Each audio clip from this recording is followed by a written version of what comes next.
अच्छा, कभी सोचा है कि हमारा मुदाफ़ियती निज़ाम एक खुफिया सिक्योरिटी गार्ड की तरह है?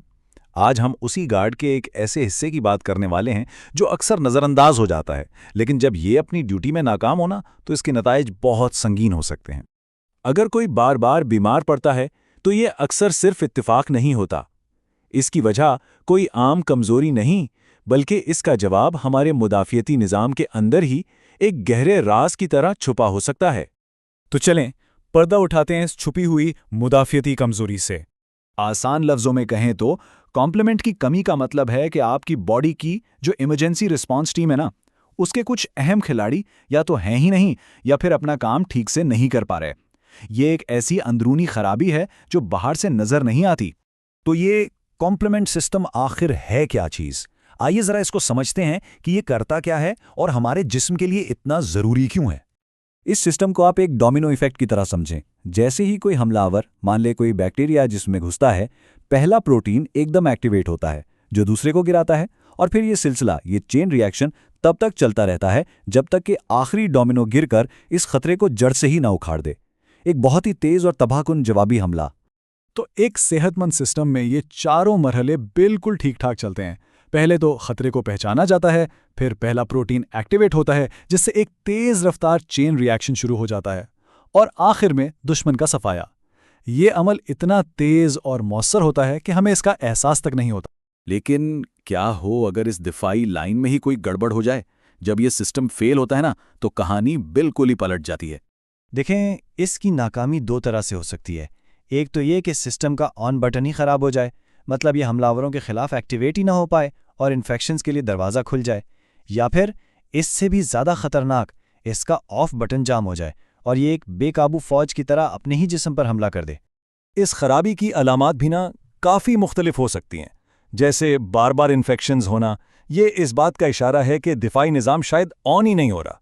दूसरी तरफ ऑटो इम्यून बीमारियां, जिस्म पर सूजन और गुर्दों के मसाइल, ये सब इस तरफ इशारा करते हैं कि सिस्टम शायद ऑफ नहीं हो रहा और अपने ही जिस्म को नुकसान पहुंचा रहा है। तो सवाल ये उठता है कि ये मसला आता कहाँ से है? क्या ये कोई पैदाइशी नुक्स है या वक्त के साथ साथ पैदा होता है? ज़्यादातर केसेस में तो ये मौरूसी होता है, यानी ये जिनियाती तौर पर वालदैन से बच्चों में आता है। लेकिन हाँ, कभी कभी ये कमी किसी दूसरी बीमारी की वजह से भी पैदा हो सकती है, जैसे लूप्स यानी एसएलई या हड्डियों का कोई बहुत ही शदीद इन्फेक्शन। अच्छा, अगर ये मसला इतना छुपा हुआ है तो फिर डॉक्टर्स इसका पता कैसे लगाते हैं? चलें, इसकी तशखीस के अमल को भी ज़रा समझते हैं।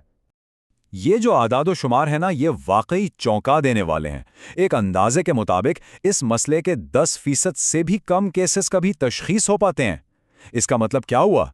इसका मतलब यह है कि लाखों लोग शायद इसकी वजह से तकलीफ में हैं और उन्हें पता तक नहीं कि असल वजह क्या है। तशखीस के लिए जो सबसे पहला और अहम टेस्ट है उसे CH50 कहते हैं। आप यूं समझें कि ये टेस्ट पूरे कॉम्प्लीमेंट सिस्टम की सेहत का एक जनरल चेकअप है, ये देखने के लिए कि भाई सिस्टम ठीक से काम कर भी रहा है या नहीं।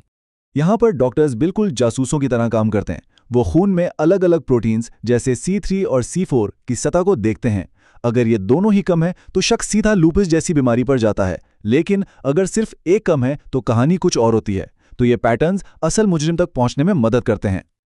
और यही इस मसले की असल जड़ है। हमारा जो मुदाफियाती निज़ाम है ना, वो बहुत होशियार है। अगर उसका एक रास्ता बंद हो जाए तो वो दूसरा रास्ता इस्तेमाल कर लेता है। इसी वजह से अगर कॉम्प्लीमेंट सिस्टम कमज़ोर भी हो तो जिस्म दूसरे तरीकों से अपना दिफा करता रहता है और असल मसला अक्सर छुपा ही रह जाता है। तो ये कॉम्प्लीमेंट सिस्टम हमारे जिस्म का एक खामोश मुहाफिज है। इसकी खराबी कई बीमारियों की जड़ हो सकती है, लेकिन फिर भी ये अक्सर नज़रों से ओझल रहता है। और ये बात हमें सोचने पर मजबूर करती है कि हमारे अपने जिस्म के अंदर और कितने ऐसे राज छुपे हुए हैं जिनका खोज लगाना अभी बाकी है।